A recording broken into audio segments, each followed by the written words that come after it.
السلام عليكم ورحمة الله وبركاته، ازيكم حبايبي عاملين ايه؟ يا رب تكونوا بخير، وحشتوني جدا. انا عارفة ان انا غبت عليكم كتير، بس النهاردة راجعة لكم بأحلى وصفة. النهاردة هنعمل مع بعض أحلى فطير مشلتت، هنعمله بطريقة سهلة جدا وبسيطة.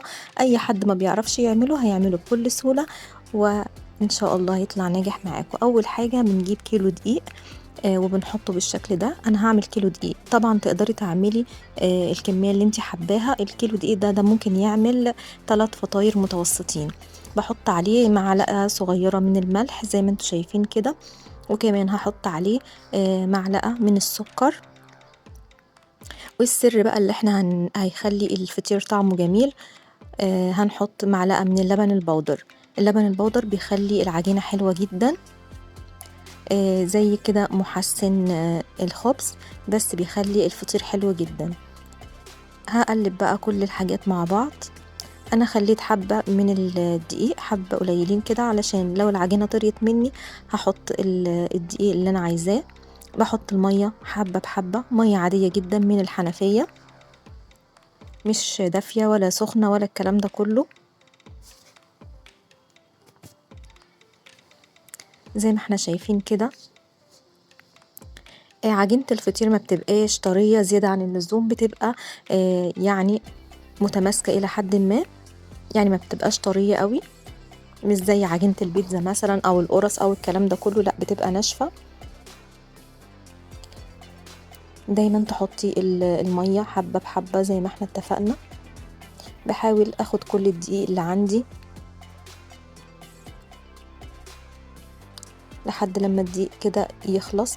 ببقى بلف ايدي كده بحركات دائرية زي ما انتوا شايفين العجينة كده.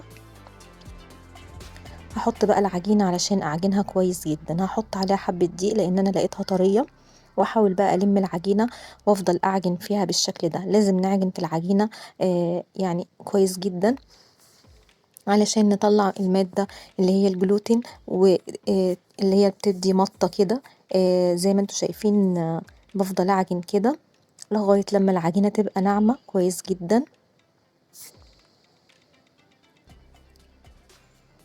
هنعجن فيها حبة كتار كده علشان العجينة تتظبط معانا، وهساعد معايا كده بالدقيق عشان مش عايزة العجينة تكون بتلزق. عجينة الفطير لازم ما تكونش بتلزق، بتكون جامدة زي ما انتوا شايفين كده.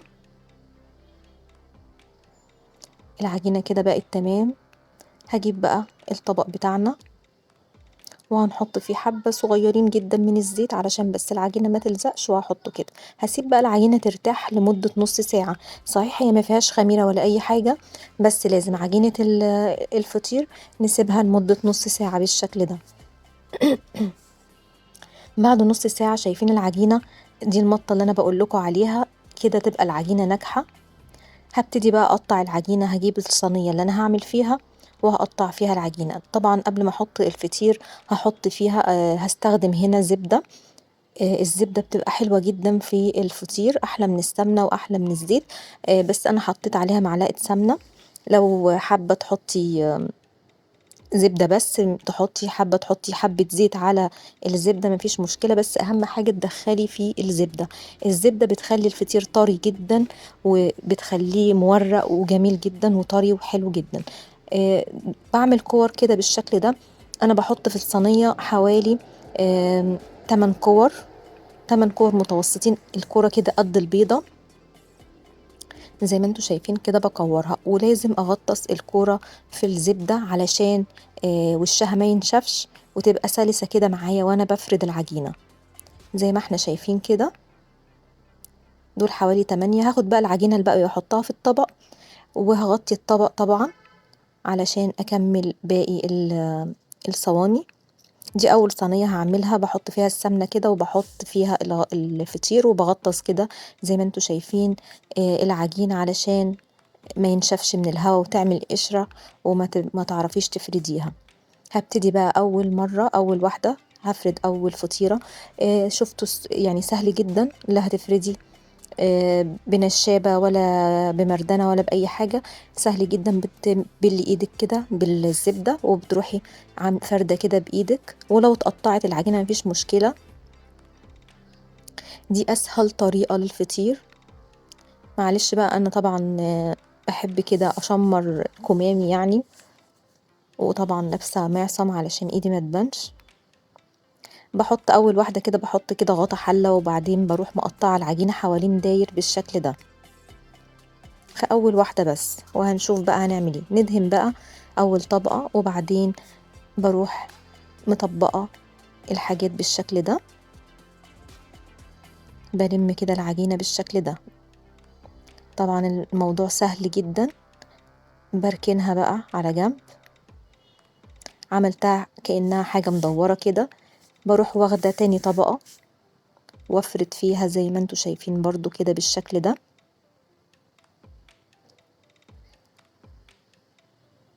طبعا لو انت حابة الفطير يبقى رقيق خالص، يعني الفطير مش تخين، بتحطي طبعا كميات من الطبقات قليلة. لو انت عايزة الفطيرة كده تخينة وحلوة، بتزودي في الكور اللي احنا عاملينها دي. كمان ممكن تسوي الفطير من فوق في الطاسة. ممكن تعملي زي فطير الفرن كده، بتعملي مثلا 3 طبقات بس وتسويه عادي في الطاسة على الفرن. لكن ده هنعمله في الصواني زي الفطير المشلتت وهنسويه في الفرن. بعمل كده بقطع حوالي، احط العجينة اللي هي الاولانية في النص، وبروح مطبقة عليها بقى باقي العجين بالشكل ده وافرد. بحاول كده افرده على قد ما بقدر زي ما انتوا شايفين كده بشكل دائري. باخد كده كل واحدة وافردها على العجينة بالشكل ده، وبكده نكون عملنا الطبقة التانية. هنيجي بقى للطبقة التالتة، وهبتدي برضو افرد العجينة بنفس الكلام. ببل ايدي كده بالزبدة.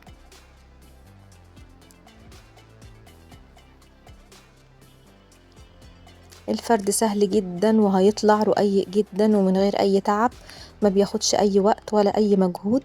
وتقدري لو انت ما بتعرفيش تعملي فطير او اي حاجة هتعمليه بكل سهولة.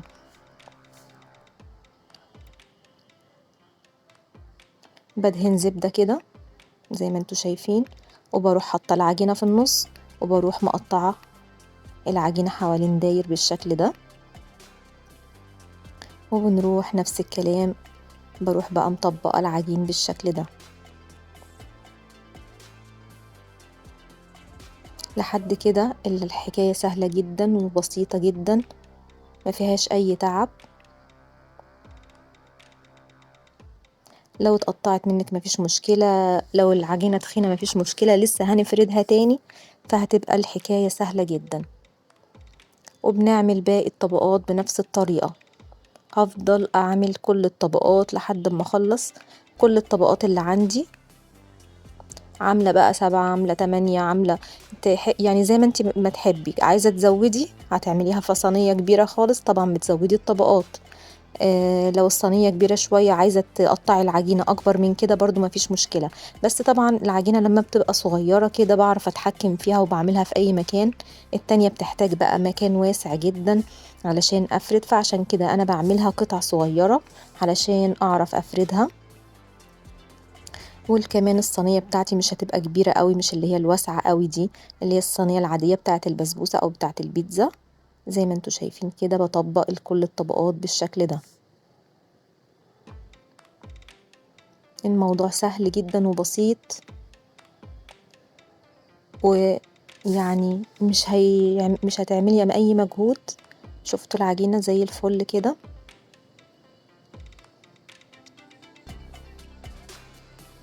انا كنت عايزة اعمل لكم كل الخطوات علشان يبقى الموضوع قدامكم، يبقى الموضوع سهل عليكم. كل الخطوات قدام عينيكم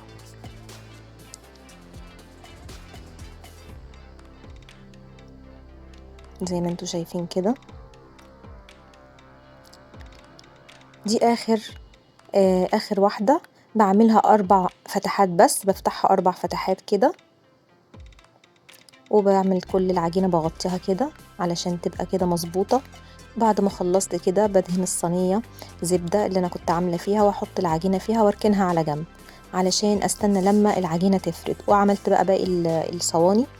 بعد ما العجينة طبعا سبتها، العجينة بقى بتبقى سهلة جدا في الفرد زي ما انتوا شايفين كده. لو ما فردتش معاكي بتسيبيها حبة تاني وترجعي تفرديها لحد لما تملي الصينية بيها. عايزاها برضو تخينة هتخليها كده، مش هتجيبيها لآخر الصينية، عايزاها الفطيرة تكون رقيقة، بتحطيها شوية، تسيبيها شوية لحد لما تفرد. كل ما العجينة بتقعد كل ما بتفرد أكتر. وطبعا بحط على الوش سمنة أو زبدة، بدهن وشها بالزبدة، بدخلها الفرن، وبدخلها الفرن على درجة حرارة عالية جدا. بحطها على الصاجة من تحت، اول بقى ما بيحمر من تحت بروح فاتحه عليه الشوايه. وزي ما انتم شايفين كده ده دليل على ان الفطير ناجح ومورق. لما تلاقوا الفطير اتنفخ بالشكل ده يبقى الفطير ناجح ومورق. طبعا هي دلوقتي حمرت من تحت، بعد كده هفتح الشوايه عليها علشان الوش يحمر. زي ما انتم شايفين التسويه حلوه جدا من تحت ومن فوق، والفطير مورق وطري، والحتة اللي فوق دي مقرمشة. بقصه بالشكل ده أو بأي طريقة انت حباها، بس ده بيسهل عملية الأكل. أنا بقصه كده.